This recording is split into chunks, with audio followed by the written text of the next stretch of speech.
Si vous ne l'avez pas compris, cette semaine j'avais envie de parler de VR.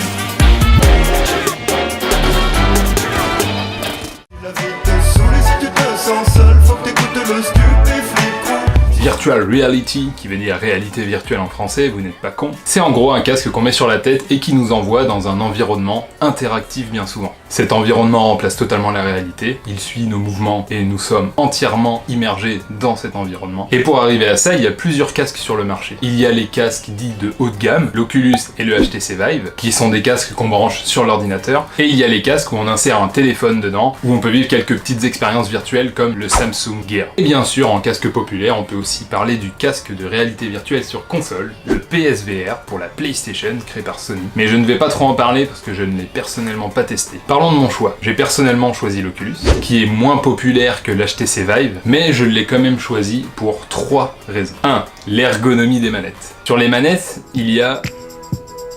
Je vais chercher une manette.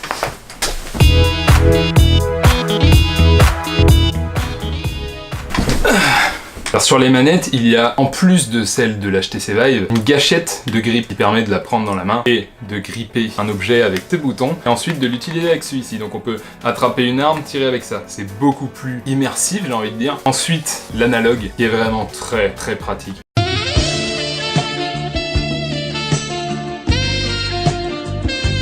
Je veux dire, sur le HTC Vive, c'est un pad tactile. C'est pas très précis un pad tactile. Alors qu'un analogue, c'est extrêmement précis, et de plus, on peut cliquer dessus.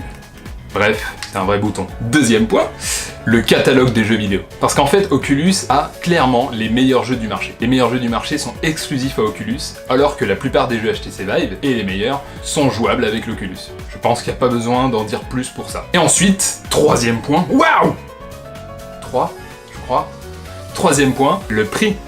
Tout simplement, le prix, parce que l'Oculus Rift coûte 450 €, alors que le HTC Vive, à l'époque où j'ai acheté l'Oculus Rift, coûtait 700 €. Maintenant il a baissé, il coûte 600 €, ce qui reste toujours 150 € au-dessus. Bon, après j'avoue que pour avoir la même qualité de détection de mouvement dans l'espace, pour l'Oculus Rift, il faut acheter un troisième capteur qui coûte 60 €, qui fait 510 €, ce qui fait quand même 90 € de moins, pour le même matos. Du coup, juste avant, j'ai dit que l'Oculus Rift était moins populaire que le HTC Vive. Pourquoi ? En fait, l'Oculus Rift a eu un développement plus lent, et le problème c'est qu'il a sorti ses manettes et ses capteurs bien plus tard que le HTC Vive. Ce qui a permis au HTC Vive de se faire une grosse place parmi les testeurs de jeux vidéo, et donc il a pu avoir de la pub beaucoup plus massivement que l'Oculus Rift. Maintenant, on va répondre à la question, qu'est-ce qu'on peut vraiment faire concrètement avec la VR ?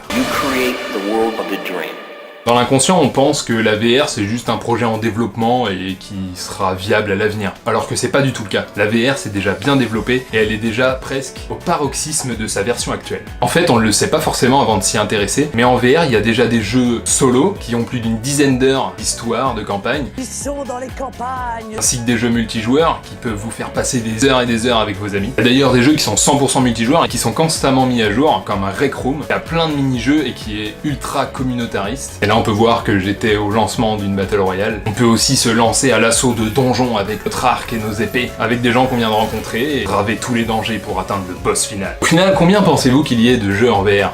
100 200 205 pour le PlayStation VR. 3300 pour l'Oculus et le HTC Vive sur Steam. Oui, 3300, dont 250 environ qui sont gratuits. Mais dites-vous que dans tout cet amas de jeux, il y en a énormément qui sont nuls à chier, clairement. Alors bien sûr, en VR, il y a aussi les jeux populaires. Les jeux d'armes à feu, comme ce jeu de zombies Arizona Sunshine, où on dégonne des zombies avec des pistolets. Ou comme Robo Recall, qui est gratuit dès qu'on achète l'Oculus Rift, où on dégonne des robots. Il y a aussi des jeux plus originaux comme Lone Echo ou Echo Arena, qui est un jeu où on évolue en gravité zéro. Et pour le cas d'Echo Arena, c'est un jeu multijoueur, où on fait un genre de handball dans l'espace.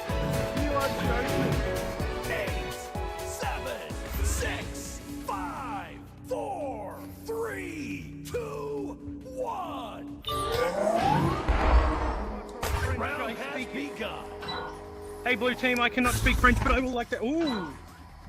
Baited me. Yeah, you can give me. Blue go! No! Damn it.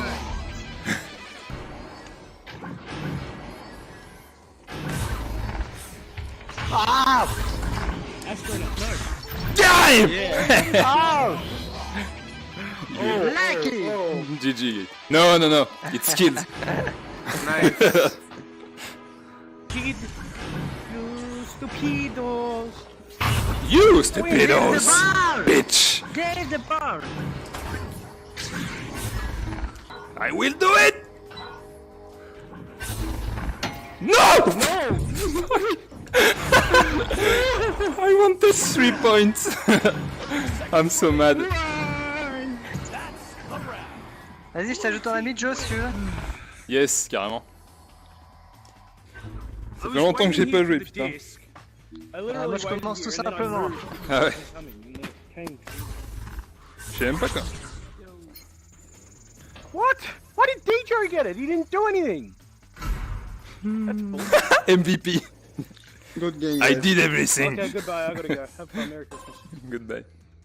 Et vous l'aurez sûrement compris, le problème de tout ça, c'est qu'en multijoueur, il y a très peu de français. Beaucoup d'anglais, et d'ailleurs certains jeux comme Rec Room sont exclusivement anglais et ne sont pas traduits. Alors ça peut être un mal ou un bien. Pour quelqu'un comme moi qui pratique plutôt pas mal l'anglais, eh ben ça m'aide beaucoup et ça m'aide à progresser. Pour quelqu'un qui a vraiment beaucoup de mal en anglais, ça peut vraiment être un frein, parce que communiquer au début dans les jeux vidéo, c'est jamais simple. Moi j'y suis habitué depuis tout petit. Alors évidemment, dans Echo Arena, j'ai rencontré un français comme de par hasard quand j'ai fait cette vidéo, mais je peux vous dire que c'est vraiment rare. Bon, du coup, qu'est-ce que ça peut apporter la VR? On sait que ça peut déjà nous apprendre l'anglais, mais est-ce que ça peut apporter autre chose? Vous n'aimez pas le sport? Vous aimez les jeux vidéo? Est-ce que la VR fait bouger tant que ça? Je vous réponds oui. Il y a des jeux de sport en VR, ils sont catégorisés, et le plus populaire du début était Box VR. Je l'ai testé parce qu'il était gratuit pendant 2 jours, et c'est vrai que c'était un peu sportif, ça faisait du cardio, et on faisait aussi beaucoup de squats, évidemment.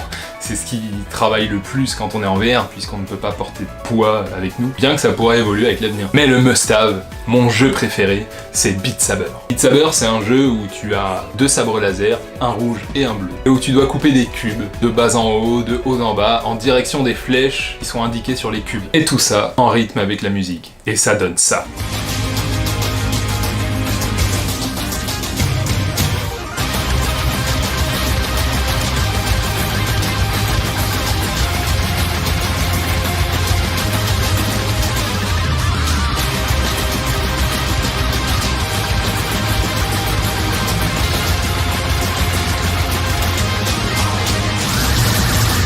Alors bien évidemment, ça c'est après plusieurs heures de jeu et de l'entraînement. Et je peux vous dire qu'en faire 10 minutes et vous êtes déjà trempé. Parlons maintenant du futur de la VR. Pas de pitié pour les crustacés. Malgré la magie que propose la VR, de pouvoir aller où on veut et être qui on veut, sans bouger d'endroit. Elle a de gros problèmes d'accessibilité. Parce que au-delà du prix du casque, il ne faut pas oublier qu'il faut avoir un ordinateur assez puissant pour le faire tourner. Et clairement, pour avoir un ordinateur assez puissant, il faut débourser au moins 1000 €. Alors bien sûr, on n'achète pas un ordinateur exclusivement pour faire de la VR, mais les gens n'ont pas tous un ordinateur aussi puissant à portée de main. Le problème, c'est que la plupart des gens casuals sont des gens qui achètent une PlayStation 4 et FIFA 18 dessus. Mais c'est là qu'intervient le PSVR. Le PSVR coûte 300 €. Une PlayStation 4 coûte 300 €. Pour 600 €, on peut donc jouer à de la VR. Certes, d'une qualité moindre, mais il peut avoir l'expérience VR. Et ça, c'est cool, Sony. Merci. Du coup, on pourrait se poser la question alors, la VR va-t-elle mourir ? Alors directement non, la VR ne va pas mourir. J'ai fait le salon de Laval virtuel et là-bas j'ai remarqué que beaucoup d'industriels utilisaient la VR pour améliorer leurs conditions de travail et qu'il y avait beaucoup de développement autour de ça. Et c'est une bonne chose, parce que les investisseurs feront baisser le prix du matériel et du coût de production de ces appareils-là, et à terme on aura des casques de réalité virtuelle beaucoup plus accessibles. Ensuite il y a les startups comme Virtual Room. Virtual Room c'est un concept qui fait que tu vas en famille comme dans un escape game, comme dans un escape game. Putain, j'arrive pas à le dire! Escape game! Virtual Room, c'est un endroit où tu peux les jouer en VR avec tes amis, où il y a plusieurs casques à disposition et vous faites une expérience virtuelle tous ensemble. Bon, le problème de Virtual Room, c'est qu'ils ont une unique expérience et ça mène pas bien loin. Mais des salles commencent à ouvrir un petit peu partout en France et permettent d'utiliser le matériel à l'heure sans avoir de restriction de ce à quoi on veut jouer. Maintenant, je vais vous parler de quelque chose de complètement hypothétique par rapport à l'évolution de la technologie. Ce que je pense qui pourrait arriver dans les prochaines années. Souvent dans les jeux, il m'est arrivé d'oublier que j'avais des manettes. Et j'ai essayé de prendre des objets à la main nue. Le problème, c'est que ça fonctionne pas, évidemment. Et je me suis dit, putain, mais ça serait vraiment cool de pouvoir jouer sans avoir de manette. Et ça serait possible. Rappelez-vous, Xbox avait créé la Kinect, qui permettait de détecter les mouvements dans l'espace sans avoir de capteur sur soi. Eh bien, je pense qu'on pourrait associer ces deux technologies et créer vraiment un casque qui permettrait de n'utiliser que ses mains pour jouer. D'ailleurs, vous pouvez voir qu'un Français du nom de Stan Larocque est en train de travailler sur un casque de réalité augmentée. Alors la réalité augmentée, c'est différent parce qu'on voit la réalité et des objets 3D se superposent à la réalité. Mais dans son concept, son casque permet de détecter les mouvements de ses mains qui sont à l'écran. Comme quoi, cette technologie est déjà bien avancée. Bon, ensuite, jouer avec les mains c'est bien, mais pour le déplacement, vous aimeriez marcher, courir dans les jeux ? Eh bien c'est déjà possible grâce à Virtual Omnics, même si ça ne paraît pas vraiment naturel et que j'aime pas trop le principe. Il y a aussi plusieurs technologies qui sont en développement, comme un tapis omnidirectionnel, comme celui de Ready Player One, et il y a plein d'autres technologies qui ont l'air plutôt pas mal et bien avancées. Bon, le problème de tout ça, c'est que ça coûte extrêmement cher et qu'on pourrait pas avoir ça dans nos salons, du moins pas maintenant. Mais on peut espérer peut-être dans 10 ans avoir une technologie VR vraiment avancée. Bref, la VR n'est qu'à ses débuts. Et au fond, je rêve qu'un jour ils inventent un casque qui envoie notre conscience directement dans un jeu vidéo où on ne discerne plus la réalité du faux, comme dans Sword Art Online.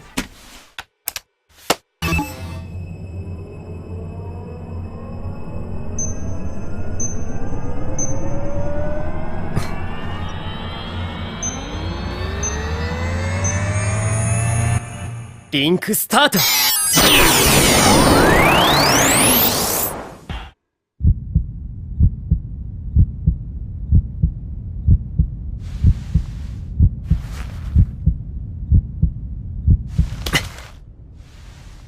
戻ってきた。この世界に。 En tout cas, j'espère que cette vidéo vous aura plu. Je pense qu'elle a duré assez longtemps, j'avais beaucoup de choses à dire, j'avais envie de parler de plein de trucs. Et encore, j'en ai enlevé. C'était Jordan. Bye.